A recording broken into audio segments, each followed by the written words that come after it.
On January 27, President Trump signed an executive order to bar entry of refugees and immigrants from 7 countries, which sparked outrage unlike anything else from a president in recent years.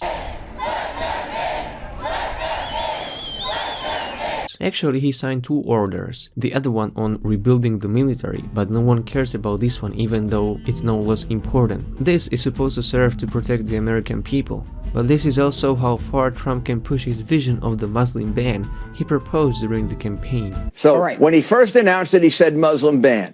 He called me up, he said, put a commission together, show me the right way to do it legally. Trump wants to do this until there is a review and re-establishment of extreme vetting and body screening, or in his words, until our country's representatives can figure out what the hell is going on. In my honest opinion, this order causes more outrage than it deserves. While people are going crazy about it, 30 people were killed in Yemen, at least 10 women and children aged 3 to 13.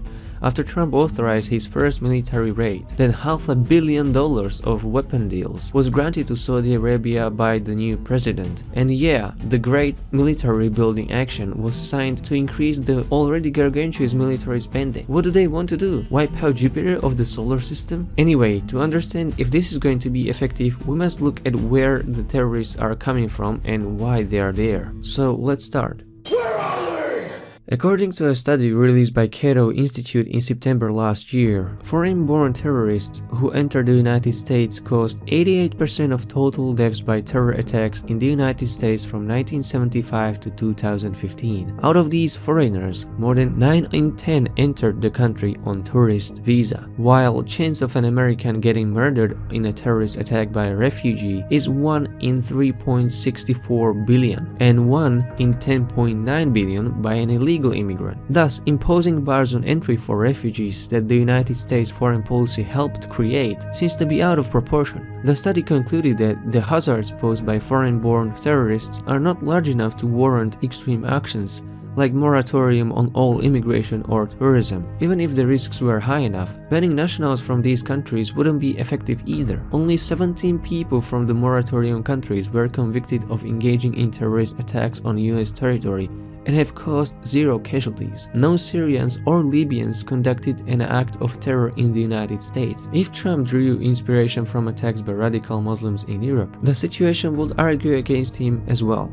The most recent attacks in Berlin and Nice were conducted by Tunisians. Perpetrators of Brussels attacks were Belgians of Moroccan descent and only 1 Swedish son of Syrian immigrants. Paris attacks were conducted mostly by French and Belgian citizens and then Iraqi refugees. Charlie Hebdo newspaper was stormed by Algerian brothers born in France, and their accomplice was also born in France into a Malayan immigrant family. The London attacks were conducted by British-born Pakistanis and 1 immigrant from Jamaica, and Madrid bombings were orchestrated by a group of Moroccans, Algerians, Syrians, and Spanish police informants. This isn't to suggest there aren't at least some terrorists among immigrants and refugees. But if banning entry for those nationals is the solution of choice, then a lot of diplomatic and economic relations would have to be ruined as a result of that. It simply isn't a smart solution. It would make some sense if it was only based on where most terrorism is occurring. Terrorist groups responsible for highest number of attacks in the world are Islamists, like ISIS and Al-Nusra, with operational bases in Iraq and Syria. But Taliban and Boko Haram are also on the list, while Afghanistan, Nigeria, and Pakistan, where these groups operate, are not. Not to mention that in 2014, the country that led the supply of foreign fighters to ISIS was Tunisia, the birthplace of the Arab Spring. Looking at the worldwide map of terrorism, inclusion of Iran and exclusion of Saudi Arabia makes no sense either. Saudi Arabia is the country where most of the terrorist ideology is created, which gets to our second question: why are there terrorists? Many people claim that Islam is a problematic religion, and Muslims turn to violence more naturally than other belief systems. But as claimed by many political scientists, jihadism might have never been so popular had it not been for the involvement of the United States in support of these movements. It started in the Cold War, when the United States, competing with the Soviet Union, used fundamentalist Islam as proxies to win geopolitical influence over the region. One clear example is served by Reagan's support of Mujahideen in Afghanistan,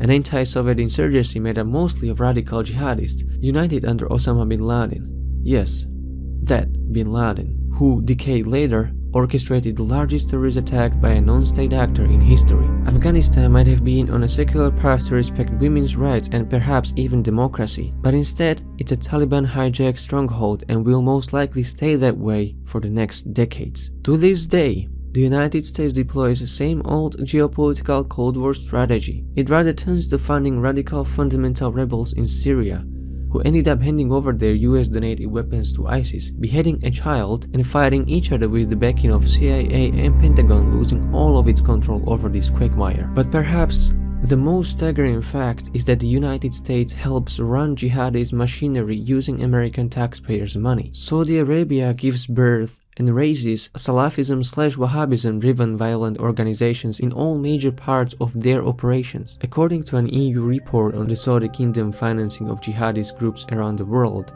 the monarchy spreads its influence from Southeast Asia in Afghanistan and Pakistan through Syria in the Middle East to Tunisia, Egypt, and even Morocco in North Africa. This includes direct supply of arms and ideologues into these groups to increase success of their operations. And yes, these groups include Al-Qaeda and ISIS. Under 8 years of Obama, $115 billion worth of weapon deals have been sold to the home of the radical Islam. Some of these weapons were used to slaughter civilians in Yemen. Saudi Arabia ended up bombing. Trump doesn't seem to reverse this trend. This has a combined effect with the drone campaign normalized under Obama. In Yemen, the United States military is supporting Saudi Arabia, and every now and then they drop a bomb on a couple of civilians too. 9 out of 10 times, to be more precise. There was no Al-Qaeda in Yemen before the drone campaign started. Now, every drone strike drives Yemeni people angry and enrages them to support Al-Qaeda as the long-standing group with AK-47s and bombs on their vests. So what's the solution? End funding of Salafist ideology, cut support to Saudi Arabia, and the drone campaign that kills more civilians than intended targets. The refugees that you created need your help. Otherwise, you give ISIS armies of new recruits. If you don't want them in your country, support underfunded and overcrowded refugee camps, and stop arming of radical groups that you call moderate rebels, so that people have a place to return to. It's cheaper than arming those who can harm you,